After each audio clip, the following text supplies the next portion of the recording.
He's very charismatic in a geeky kind of way. And this is something I really learned from Mark and some other Facebook leaders. And I knew it myself, but I learned it even more when I got there, which is he really says things that matter. And he doesn't say things that don't matter. He tends to aim at a higher level. And therefore, everything that comes out of his mouth, people pay attention to, particularly inside the business. And I think that's one thing about leaders I think is quite important. My guest today is Stephen Scheeler. Stephen is the former MD of Facebook, Australia and New Zealand. Facebook and Instagram, of course, are the world's two biggest apps. And you personally have over 3 million followers, I believe, on Facebook. Is that correct? Do I? Yeah. I didn't know that. You're a senior advisor at McKinsey & Co.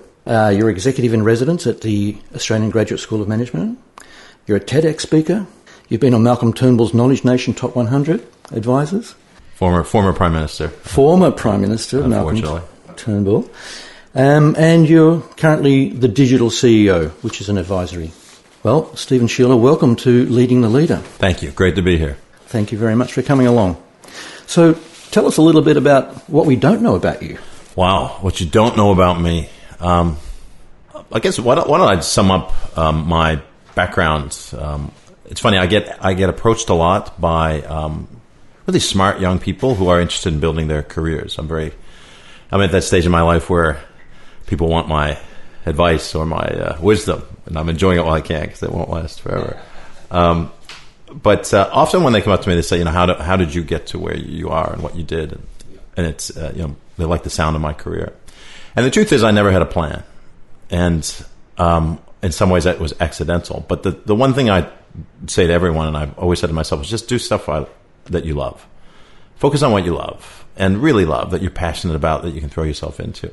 And if you do that, I think good things will happen. More likely good things than bad things. And I did that with myself in my own life. So in the things you might not know about me in my 20s, I essentially didn't have much of a real job. I saw the world. So my passion was just self-learning and self-exploration and going to strange places. So like where did you go? Well, when I was 17, I left the States and I went to Japan, and then I moved on to China, Tibet, most of Asia. This was back in the early 80s, so before China really opened up, Tibet was closed. And then later I went down to South America, spent a long time down there. I got into climbing and spending time in the mountains. I did the same in the Himalayas. I came to Australia. I spent a lot of time here just traveling up into every part of Australia, every desert, every outback town. I used to hitchhike everywhere back in those days. So I first hitchhiked across the States from New York to San Francisco when I was 14. And then... My God. I've hitched around Australia 3 times. I've hitched all over South America. So I could have written a book on hitchhiking, to be honest with you. That was probably my first thought if I ever wrote a book, it would be on hitchhiking. But that's long behind me now. That was my 20s. And then I got to my 30s and I thought, well, I need to get a job or a career. So I went to business school, which seemed like a good way to stall the decision for a couple more years. And luckily that led to a career, which we can talk more about. But sure. So what you might not know about me is I've hitchhiked probably 100,000 miles around this earth. So I'm very lucky. So I actually know that you speak Japanese. I do, yes. Did you learn that just by being in Japan? So pretty much when I went to Japan, I was a high school student. So I was a little ad for parents out there, or anybody try to get your kids on exchanges. I think it changed my life for the better. Amazingly, I was a small town kid. I just wanted to get out, and I just loved going on exchange for a year to Japan as a high school student. Just changed my life completely. Yeah, brilliant. And really opened up myself as a personality. And in that time, I learned Japanese because I was forced to. I was in high school when nobody spoke English, so I kind of intensely learned the language. And then I spent some more time in Japan after that to kind of polish it. It was a long time ago now, and I've got to say it's kind of gotten a little moth-eaten, but it's still there. If I go to Japan, it kind of comes back. So we'll wonder whether the culture that you met in Japan actually affected what you did later on. But listen, tell me something. Who's actually inspired you? My inspirations are few, I'd say. And that doesn't mean that many people don't inspire me. It's just that I find a lot of people at a I find many people inspiring at a certain level. I'm always seeing people that in everyday life that I go, wow, you do amazing stuff. Yeah, me too. And it really makes me feel humble and makes me feel a bit of an imposter in comparison. Wow. And I'll give you an example. My brother-in-law, he's an adopted child. His brother, who was not related to him by blood, but is his brother, I heard about. And this gentleman's probably my age, roughly. And he lives in England, and he comes to Australia to visit his brother's family. And I just heard about him, and they said, oh, Uncle so-and-so is a nice guy. I said, I just sort of just went through my brain, oh, yeah, Uncle so-and-so. Then when I met Uncle, and I sat down with him, I realized, just how profoundly amazing this person was. And it's just small things. So what does he do? He's a pediatrician. He works with children. He's a child doctor. But he dedicates himself to one particular thing, which is testifying in trials where children are being abused. So he's an expert witness. Okay. To help protect and defend children. Yeah. And he just tells me how, he just feels compelled to help children in this way. And this is not an easy thing to do. I mean, you have to get deep into real difficult situations. Very gritty. Very emotional. And he doesn't get paid anything for this. No? He goes to court to do this as a expert witness. And I just said to myself, this man is he's on another level to somebody like me. I really think so. Yeah, it makes a mockery of what I do in advertising. Yeah. Let's not talk about advertising. No. Well, what's your view of advertising? Well, I mean, Facebook is a big advertising business. It's how it makes most of its money. What's my view of advertising? I think on an existential level, a lot of business, has to be done, but is it really uplifting our souls? Many of us, I think, would say no if you really dug deep. Yeah. But that doesn't mean that the bad things that people are doing. They're just things that we have to make a living, all of us, right? We can't all write poetry and write songs. Well, that's what I was doing before I was in advertising. I've got actually two views, just personally, on advertising. One is that as a copywriter, it's either one school of thought is telling lies for a living, and the other school of thought is the truth well told. Yeah. And I'm in the truth well told camp. Yeah. And that's a harder road. Yeah. I think the world of advertising has changed a lot, and even in the past few years through digital. I think when you talk about telling the truth, I think in some ways that's what's happened to advertising the past few years. You have to be truthful about your product or your service. Because it can be exposed so easily. That's very true. That's the transparency that I think Digi brings. Absolutely. Yeah. Just before we move on, can I just ask you some tricky questions, perhaps? What's Mark Zuckerberg like? Mark, that's a big question. What's he like? We don't know him beyond what we see. Yeah. So Mark's two things. One is, or two or three things. He's really a super smart guy, right? He is smarter than most people. If he hadn't done Facebook, he would have done something else. Maybe he wouldn't be world famous, but he was one of those kids that's going to be super successful because he has that intellect that can go to a higher level. But I think what he's done over the past few years is he's brought his own emotional intelligence up many notches to try to kind of match his intellect, and that happens with a lot of young super smart people. They have the intellectual horsepower, but they don't have the emotional horsepower. Yeah. I think that's what Mark has added to it. Yeah. And I think he's worked really hard at that, to be honest with you. He's not a person who's comfortable naturally with the spotlight or with an audience or with a microphone. He's not that type of person, but he can see he's pushed himself to become more comfortable in those environments. Oh, wow. Because he realizes he needs to do that to be successful. I think the second thing I'd say about Mark, at least in my experience, I don't think he's obsessed by wealth or power. I think that's been ascribed to him by some critics. From what I know of him, he has a real sense of his responsibility.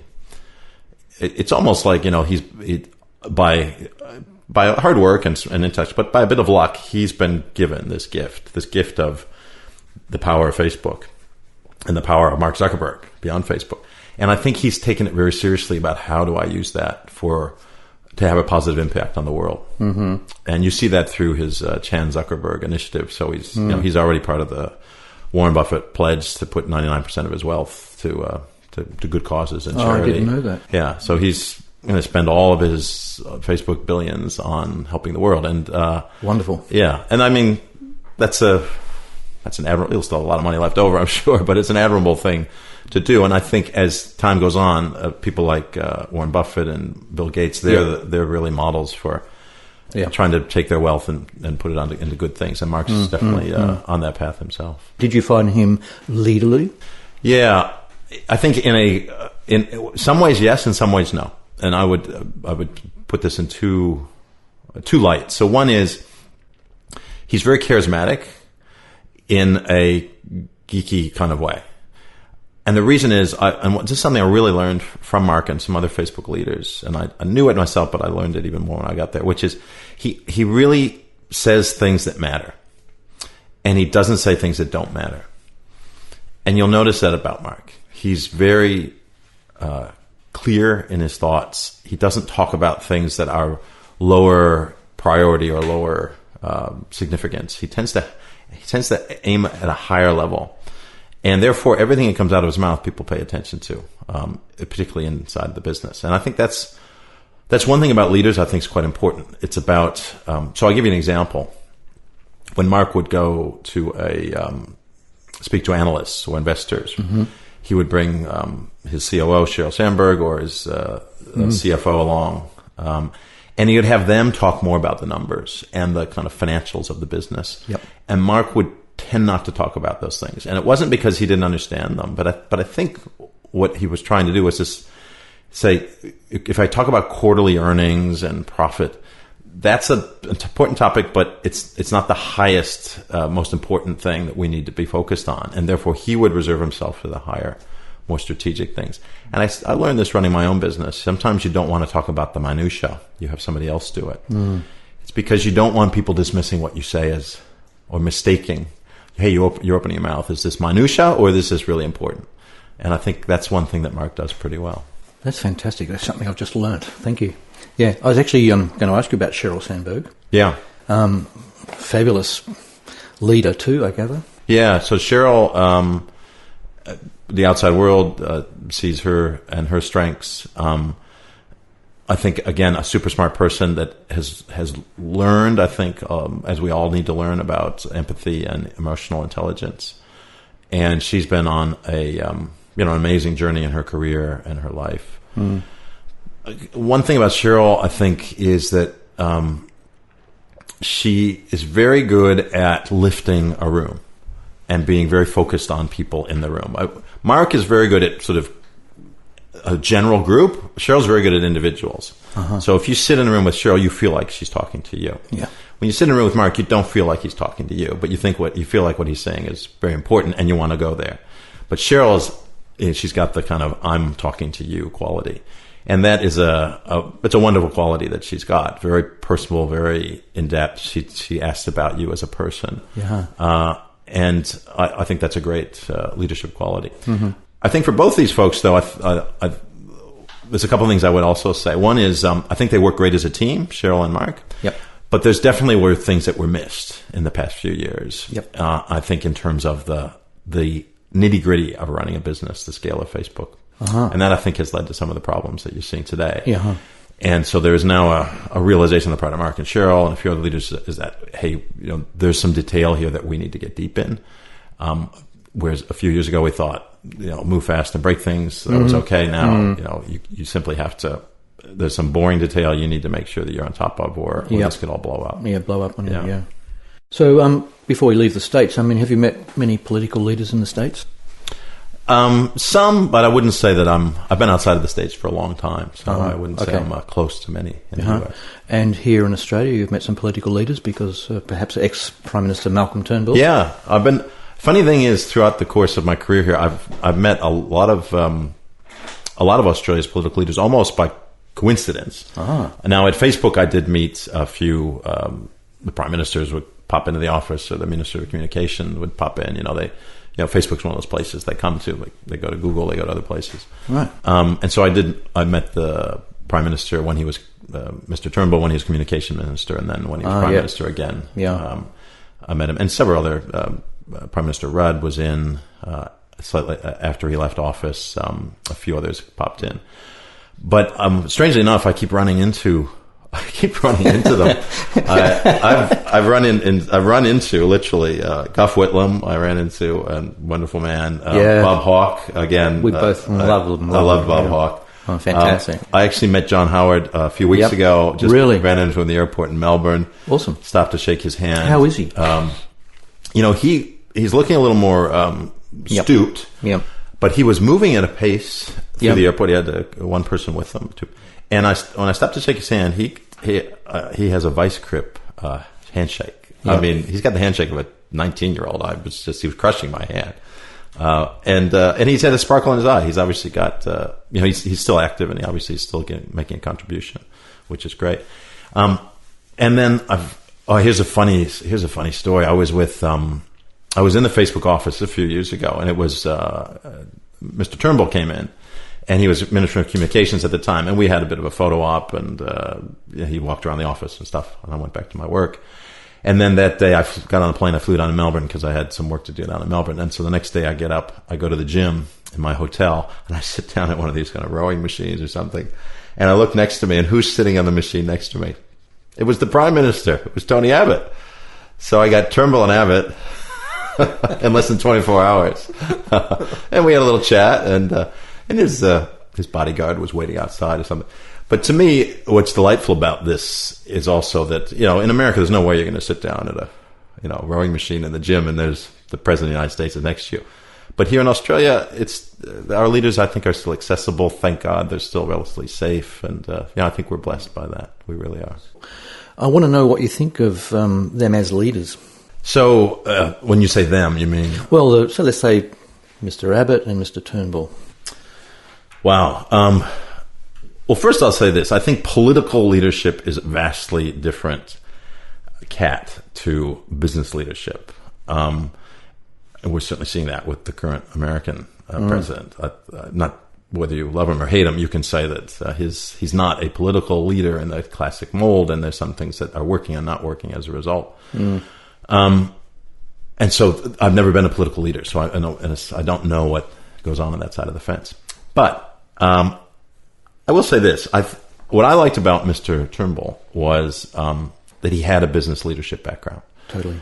And that he had, to be honest, independent wealth. That he didn't need to earn a living being a politician. And so whether I agree or disagree with his policies, I think that makes him more somebody who can be more genuine about what he's trying to achieve. And I felt like that was true all along the way. While he was Prime Minister. Overall, clearly there's things that he needs to do and needed to do internally in his own party. And that's a whole other aspect of leadership business leaders often don't have to deal with, which is people kind of trying to knock you out of your job. And clearly he probably wasn't strong enough at being able to deal with that element of his job. But my view of Mr. Turnbull was I'm sure we didn't get more of him as a leader in this country. Mr. Abbott, look, I don't think Mr. Abbott was politically my cup of tea. So how would I assess him as a leader? One thing I admire about him is his drive for fitness and health, which I admire anybody who does that and has a demanding job. I think that's a really hard thing to do. And I think it's a good example if there's one good thing I came out of Tony Abbott was the guy stayed healthy, and that's a good example to the country. So maybe I'll leave it there with Tony Abbott. Okay, let's move on to today. So can you unpack a little bit for us what you actually do as an advisor today? When I left Facebook, I left in 2017, and I've been there for about 5 years, and that was the run that was good for me. And I thought, well, let me sort of step off this magic carpet ride and sort of recess what I want to do. And so I took a lot of time off to really think about, kind of spend time with the kids, just think about what my kind of mission should be in life. And the way I would define myself is this. I was lucky enough to run one of the biggest disruptive businesses in this country. I was a small part of a bigger Facebook machine. But I was lucky enough to kind of lead one of the disruptors, right? And I saw the disruption that we caused, and particularly things like media, right? But there's disruption happening now in all kinds of industries, as we all know. And from leading a disruptor, I started to realize I learned a lot about how to lead a disruptor. And looking at the businesses that are disrupted in this country, I realized that they actually are struggling. They're struggling to figure out, how do I become more digital? How do I become more disruptive? How do I become, as a company or as an individual leader, how do I become purpose fit for this 21st century that we're now in, where I really think the demands of leadership are different than they were even just 10 or 15 years ago. And so when sizing up where Australia sits on a league table of kind of digital leadership, if you look at different surveys or results, and I have my own kind of anecdotal evidence, I think Australia doesn't sit high enough. It sits probably, the middle of the pack amongst developed nations, if you look at most measures. And that's not good enough. I've been here for over 25 years. I love Australia. I want to give back to this country. So I thought I want to dedicate myself to getting Australia up that league table of digital leadership. So I sat back and thought, well, how can I do that? What's the best way? I'm very lucky. I know many political leaders here. I know business leaders, CEOs for big companies. But the question is, well, what am I going to do with that access? And so the answer became helping to mentor and advise, whatever the mix is, or evangelize, for startups, for business, and for government about what's the future and how do we need to make ourselves, companies and teams and leaders, purpose fit for this 21st century. And so now I do that through a number of different ways. One is through my own firm, which I call the Digital CEO. And the Digital CEO is dedicated to building digital leaders, be they teams, be they people, or be they companies. I also work with McKinsey as a senior advisor, and that's growing into something bigger. We're actually planning something bigger over the next couple of years. So, watch this space. There'll be stuff happening coming into the new year. I'm lucky that the AGSM, where I did my MBA, welcomed me back to work with them as what they call an entrepreneur in residence. So there I work with some of the leaders of tomorrow, their MBA students, particularly on helping them become better digital leaders. And the truth is, some of them, they teach me a lot too, because they're younger and more digitally native than I am. And then the other thing I add to that mix is more speaking on public stages, and also with all kinds of different events, be they company or big public events. So I was lucky enough to speak at, for example, AMP's Amplify, sort of digital leadership event, the Australian Government Summit, which is the Australian Institute of Company Directors, because they're all struggling to figure out how to be more, digital in this 21st century. And then things like TEDx in June this year that I did in Sydney. And I really enjoy this. I really enjoy speaking as well. I've realized I have a small talent for it, and I have some nuggets and stories that people seem to find valuable. So I feel very lucky I've got that part of my life too. Okay, so the 21st century leader, the digital leader, what does she look like? Yeah, and it should be a she too. Unfortunately, it's too many guys like me out there. But honestly, age and gender I should have nothing to do with being a digital leader. What it has to do with, I believe, are some core elements of what it takes to be a leader. Now, you and I were talking before we started this podcast today, and there's just so many dimensions to leadership, right? I mean, there's thousands of books. There's all kinds of different categories of leadership. There's types of leadership. There's where there's intellectual, there's strategic, there's emotional, all kinds of things. And I don't have all the answers, but one of the things I learned at Facebook was even as we move into this era of technology, probably especially as we move into this era of technology, people are more important than ever. And the people equation and how you get people right is more important than ever. And leadership obviously is around leading people. We don't lead machines. We don't, at least not yet. We don't lead, we don't lead AI. We don't lead assets. We lead people.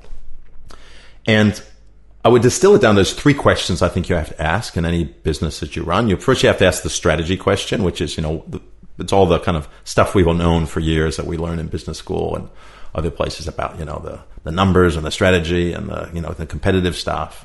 That's important. Got to get that right. Then you've got the technology question now, which has loomed up, which was a small question a few years ago, but now it's essentially a CEO level or board level question, the technology question. But then the third is the people question, which is what's the right mix of people and leadership that I need to bring this strategy and technology to fruition. And that's what has changed in the past few years. And it's been changed by a bunch of forces. Some of it's driven by how fast business moves today due to the speed of adoption of technologies and due to the propagation of technologies across global networks. Some of it's due to the change in consumer expectations, again, driven by a bunch of factors, younger people having more money and being able to spend it, younger people having more access to technology and products and services that they engage with than ever before. And also younger people entering the workforce with different expectations about the way that they want to develop their careers, or the truth is the way they have to develop their careers, because the world of work has even started to shift underneath us. So all those things come together, and I think there's 8 elements of leadership that come to the fore in this 21st century. And those are what I learned at Facebook, and I've been lucky enough to kind of test those as well with some other leaders at places like Google and Amazon and Apple. And for all of them, all those folks that I know, it rings true, these 8 elements. And I'm happy to tell you more about them if you like. Yeah, I'd love to hear. Can you list out your 8 elements? Sure. And so these are the 8 that I think are most important. The first is vision. And it's the ability to imagine and to tell the story of your future. That's what vision is. And that can be your future as an individual or a team or as a company. Now, companies have always had visions, but I think the big differentiator today is having individuals having visions, and not just leaders, but everybody in the business. Where are you going and how are you going to achieve it? All the science shows that if you have a vision that you sit down, you write down, and then you share it with somebody else, you will have a better chance of achieving that vision. You will be a better chance of being successful, of being fulfilled, of remaining at your company longer, being more engaged. All these things are better. Now, sitting down and writing your vision, the way we did it at Facebook was on early in the year, we would write something as if it was December 31st of that year, and we'd write the story of the year and the things that we achieved. And across several different dimensions. It would be your company, your team, yourself as an employee of Facebook, but then also your personal life, your family, your health, your community, whatever is important to you. So you might have 6, 7 dimensions to it. You literally would write it down. At Facebook, we would handwrite it. Research shows that handwriting something is more imprintable on your hippocampus or whatever than typing it. So we would literally write it by hand if we could. And then the second thing is to share it with somebody else. It doesn't matter who it is. It can be a stranger. It can be your significant other. It can be a work colleague. It can be your boss. But sharing it is also important because it then kind of locks in this bit of commitment. And if you do those 2 things, as an organization, that organization has a much better chance of hitting all of its financial and non-financial goals. So we did that at Facebook very religiously. And what I do now is I bring that vision practice to leaders that I work with about sitting down and writing your vision and having your team and your organization write your visions as well. So vision is one element. There's 2 others that kind of go hand in hand below that. That's humility and curiosity. And you may ask sort of how they go together. Here's what I've discovered since being at Facebook particularly. I ran into so many business leaders that were not curious. They had lost their curiosity particularly about the disruptive fringes of their world, right? And the unfortunate fact today is what today is the fringe of your world can be the center of your competitive problems tomorrow. That's how fast things can change. So losing your curiosity is just a real risk. It's like driving a car with no peripheral vision, right? Just looking down a tunnel. And unfortunately, so many of us run our businesses after we've been successful for many years. We have a formula for being successful, and we just repeat that formula. And that's a natural human tendency. We all do it. We're pattern recognition machines. We look for patterns, and we repeat the formula. But that does not hold us in good stead when the world on the fringes is changing so fast and being so impactful, potentially on the core of our business. So curiosity is something that's very important for all of us to continue to reignite as we go through our professional careers. And it's twinned with this idea of humility. And humility is just understanding your worth, your relative worth, and the relative worth of those around you. It's making sure that you have a realistic view of how great you are, or how what your real faults and strengths and weaknesses are. This is not an easy thing to do, right? I have my own fear of my weaknesses or fear of my insecurities, right? We all do. But it's very important to establish a humility in leadership, I think, for a couple of reasons. One is, if you don't have humility, you won't have curiosity. Lack of humility blocks out curiosity. It really does. And the second thing is, particularly in this day and age, if you don't have humility, you won't be a credible leader. And leaders today, I think, need more humility than ever because of the demands of the people they want to lead, which are looking for authenticity and humility. So humility and curiosity go together. Then we go down to sort of another layer where we've got a couple of elements. Adaptability, which is kind of what it says it is, which is the ability to kind of be the Swiss Army knife, to be able to do different types of roles, work in different types of teams, make impacts in many different ways. And that's also a function of just the demands of the modern organization, that, the job you have today is going to change a lot over time. It's going to change because of technology, because of business model disruption, because of restructuring. And so if you want to be successful as you go through your career, you need to be adaptable. You need to learn how to do this and do that. Even at 30 or 40 or 50 years old, you need to, add these new skills. And then another element is transparency. And by this, I mean being transparent in how you communicate as a leader and how you make decisions. It goes a bit with humility. At Facebook, transparency is one of the 5 core values of Facebook. It's called Be Open. And openness means internally remove all non-value adding barriers. So as an organization, as a team, and as an individual leader. And non-value adding is the key. So some barriers are good to have. So for example, if you've got a river and it's going to flood a city, you put up a levee. That's a good barrier, right? It kind of channels the water in a certain direction. The same is true in the kind of human world. Sometimes you need barriers, right? So for example, there'd be how much people are paid. For example, that shouldn't be open to everybody in the organization. There's barriers around that information. Or private data around people's private lives. That there should be barriers around that in a different organization. But where the barriers don't add any value or don't protect something that needs to be protected, you should remove them. Because for a couple of reasons. One is for leadership, it makes you a more authentic leader. And I think 2, as an organization, it allows things just to move faster. Here's a simple, almost trite example. We're sitting in a room right now. There's a door there. Say this is somebody's office. Well, if you keep your door closed, somebody wants to come and speak to you. What do they need to do? They need to knock on the door. What does that take? And then you have to get up and answer the door. 10 seconds. You'll never get that 10 seconds back. It's gone forever, right?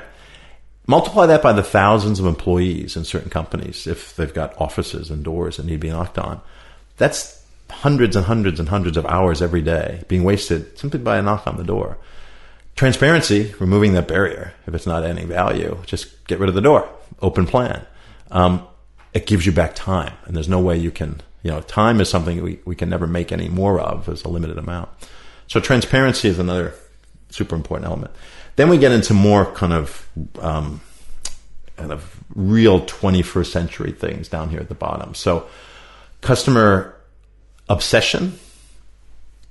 Now, I make this point specifically. It's not customer centricity anymore. Customer centricity is table stakes. Everybody's customer centric today, right? What business isn't customer centric? It's like not believing in motherhood or apple pie.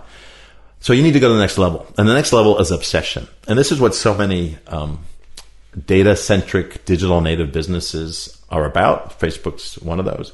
They're about the obsession with the customer experience and the obsession with customer needs, which means you don't sleep at night, which means you try to find more data to understand better that consumer or that customer experience. It means you don't stop when, hey, the data doesn't exist or, there's some reason you can't get it. And I'll give you an example of customer obsession. I was lucky enough to do some work with Qantas and the leadership team there, and Alan Joyce and his team, who I think are amazing.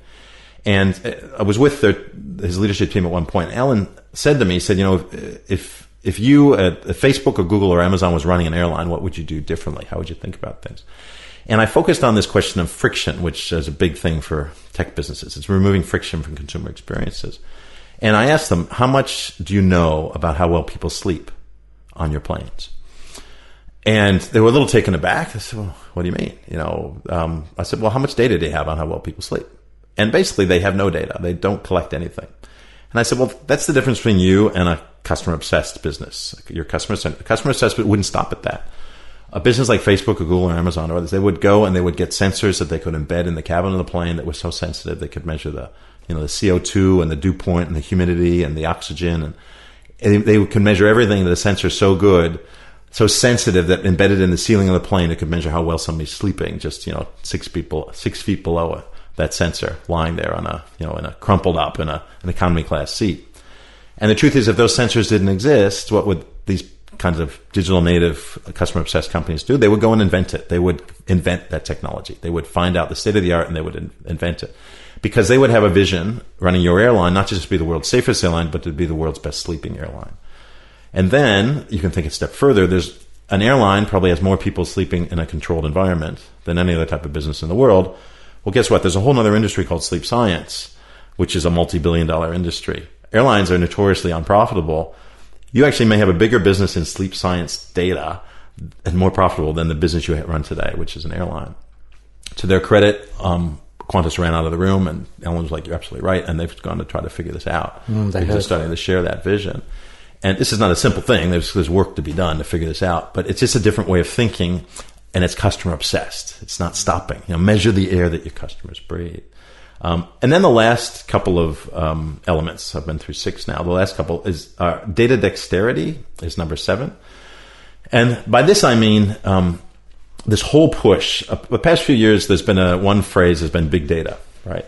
Now, big data is kind of gone by the wayside a bit, and the new conversations around artificial intelligence.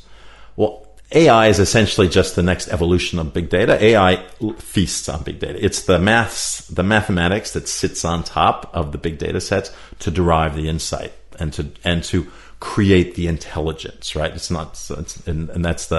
the intelligence becomes so intelligent it seems almost human-like. It becomes this artificial intelligence. So big data has now moved into AI. So what this means for leaders is any business you're in, if you want to be a credible leader, you need to be dexterous with data. It doesn't mean you need to be a data scientist or a AI engineer, but it does mean that you need to have as much dexterity with understanding how to use data, what are the purposes of data, how do I collect and manage data, how do we change our business model with data, how do we change our customer experience using data. That has to now become as important as the other things that are in your kit bag, such as your understanding of numbers, and financials, your understanding of strategy, your understanding of people. Your good leaders are dexterous in all those other things and more, but many good leaders today are not dexterous with data. And to continue to be good leaders in the future, they need to learn that. And my final element that I would share with you is speed. So everybody knows what speed is. It's going faster. But what I try to talk to leaders about is not just, hey, you need to be faster. It's like I unpacked practical ways of thinking about becoming faster. And these were things that I did myself when I got to Facebook. And I'll give you a couple examples. One is this idea of non-value adding barriers that we talked about with transparency a minute ago. That actually speeds things up. Another is just to think about the way decisions are made, or you make decisions in terms of running a business every day. So there's an exercise we do at Facebook, and I urge folks I work with to do it. Take a decision you make if you're running a business, and it doesn't have to be the most important decision. And it shouldn't be the most trivial. It's not like where we're going to go for lunch. It's something in the middle. It's a mid-level kind of business investment style decision. And literally take out a big piece of paper or whiteboard and map out everything that goes into making that decision in terms of the elapsed time from when you decide or realize you need to make the decision till you actually make it. Is it 1 week, 2 weeks, 3 weeks, 4 weeks? How many days, how many hours is it? And then what's the human hours that go into that? You add up the human hours. How many hours of my time, of that person's time, of these other person's time actually go into it? How many gates did it have to go through? Decision points. How many meetings did we have to have? Who was at those meetings? What data did we need? Where was the data?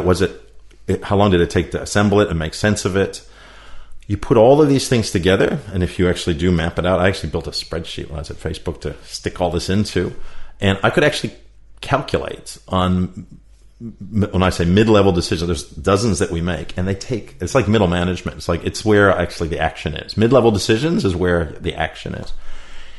And you spend so much time on stuff you don't need to spend time on. It's amazing when you actually add it up. So the challenge I would set for myself and I'd set for my team is to map that out and then cut that process in half and then cut it in half again. Basically to take it down to 25% of what it was before. And that might mean you say, hey, we had a meeting at this point and it was for an hour. That meeting could have been 15 minutes. Bang, 45 minutes. And plus the accumulated time of other people in the meeting.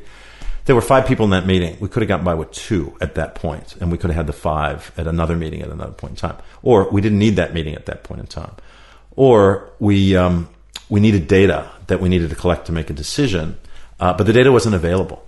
It was hard to get. It took a month for us to find it, scrape it to get. You go and fix that data situation. So the next time you need to make that decision, you can press a button and you have the data in 10 minutes, not 30 days. So you just start to rethink, how can this enable me to get faster? And the great thing about getting faster is that time is a limited resource.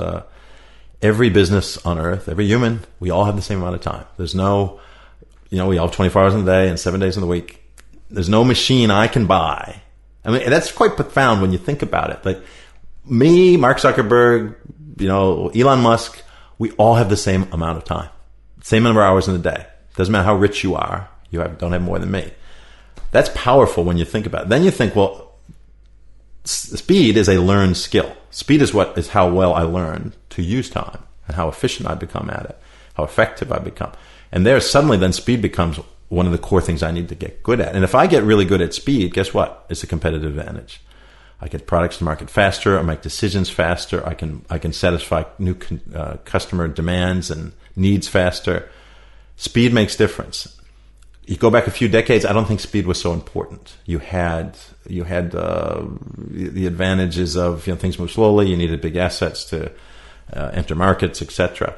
But now speed is more important than ever because you've got many people will tell you the industries that they're in now are now full of competitors that they never saw before, or competitors they don't really understand, and often those competitors are moving really fast. So speed becomes one of the most critical things you need to do to be successful. So those are the 8 elements, and a little ramble through them, but I spend a full day, 2 days in a masterclass environment with certain big Australian companies unpacking each of those elements. That's awesome. I mean, the thing about speed is it's actually, the velocity is going up all the time, isn't it? It feels like it, and I think when you look at the data, it bears it out. It is getting fast, and we see it in our own lives and our own experiences as well. Yeah. So I love the thought of being a competitive advantage, mastering speed. Yeah, until they invent a time machine, guess what? You're lucky. You got as much as everybody else. A couple of questions that come off those 8 elements for me were, one is chatbots. Yeah. How do you see the future of chatbots? Is it going to be Alexa, hey Siri? So, I mean, there's kind of 2 worlds of chat, I guess you could talk about. So one is a chat that's supported by a human being. So you're actually talking to something where there's a human there doing something. And the way that's manifested today is when you're in things like Facebook Messenger and you might be talking to Qantas, it can be a real person talking to you on the other end. Even though you're typing, it's a person. You're essentially texting with somebody. Then the second level is automating that in some level, or supporting it with automation. It can be a mix between human and automation, or it can be fully automated. Now, one level of interface is still typing into a phone. You're still texting to something, but it happens to be a machine. But then the next level is talking to a machine rather than typing, and that's where Alexa, Amazon's Alexa devices come in. The future of this, look, it's hard to be predictive about how quickly technologies will evolve, and I'm always cautious that, I remember when, flying cars were going to be a big thing. I'm old enough to remember that, and I'm still waiting for that day. But I think artificial intelligence, the thing that is going to be accelerated there's 2 factors. One is the amount of data that is being generated that AI can learn from is now it's now getting to the point where it's rich enough that AI can then continue to learn really quickly. And it's almost like, it's like when a child, or not even a child, it's like when one of us, if you go to a foreign country and you start to learn a language, you kind of go through these phases of learning. There's the early days where you kind of struggle and then you start to get a little bit of a flow. And then you get smart enough that you can learn new words and things as you're talking. You don't need to stop. You can almost, you hit this inflection point where you just learn instantly. And AI is getting to that inflection point today because of the quantity of data and the smartness of the algorithms and the AI. So what does that mean? It means that over the next few years, we're going to see more breakthroughs in how AI can do more high value tasks alongside of humans and really start to help us out. Now, this can be in talking to us, or it could be in other ways, simply by, configuring, products and services for us in much smarter ways. And we're already seeing this. It already exists. AI already exists all around us in products and services we use. In some ways, we don't even see it. But and if anything, the best AI is going to become that kind of invisible thing. If it goes the way I want it to go, in the next few years, we're going to have much more sensitive to our own individual needs, digital assistants by our sides. Now, whether it's Alexa or it's Google Home or it's another one, and it will probably be speaking to us a lot because human interaction is very speech based. But we always have to remember speech is not everything. You and I are talking right now in this studio, but we're making eye contact with hand gestures, body movements. There's a lot more than just the words that come out of a person's mouth. Which AI, currently is probably still struggling with a little more, this kind of avatar. But I think what's great is having the kind of AI that can just simplify your life and understand who you are. So I'll give you an example. My wife is planning a trip right now to go overseas for a holiday in the summer, and she wants to go to Central America. And so she's planning Mexico, Nicaragua, a couple other countries. She loves going to those sorts of types of countries. A bit off the beaten track, but she's having challenges, right? She's trying to figure out, flights from here to there, where to stay. Oh, there can't connection there. I've got to fly from this place to that place, and then there's no direct flights. It's a lot to figure out. Anybody who's planned a journey themselves off the beaten track and over many weeks, it's a lot of work. And of course, I'm just talking to her and I'm going, I wish we had an AI that could just do that for us, who just knows the kind of hotels we like, knows the size of room we like, knows everything about us. And it's almost like if you were Kim Kardashian, or any famous person, rich famous person, and Kim Kardashian just comes home, and says, I'm exhausted, I need a break. And she turns to her assistant and says, get me out of here. What does her assistant do? Does her assistant pump her full of questions? No, her assistant says, I'll take care of everything. And all her assistant just says, be at the plane at 9:00 tomorrow morning. And, and her assistant books exactly the resort she wants, knows exactly the room she wants, the type of plunge pool she wants, the kind of flowers on her bed, the kind of, Her assistant has worked with her for 10 years, knows her better than herself. And that's where, on a personal basis, I would love to see AI going in the next few years. And I know that's where companies like Amazon and Google are definitely aiming. You've been listening to Stephen Scheeler, the digital CEO. The second half of Stephen's interview, where he discusses disruption to retail and banking and the challenges that leaders face, is coming soon to the Leading the Leader podcast.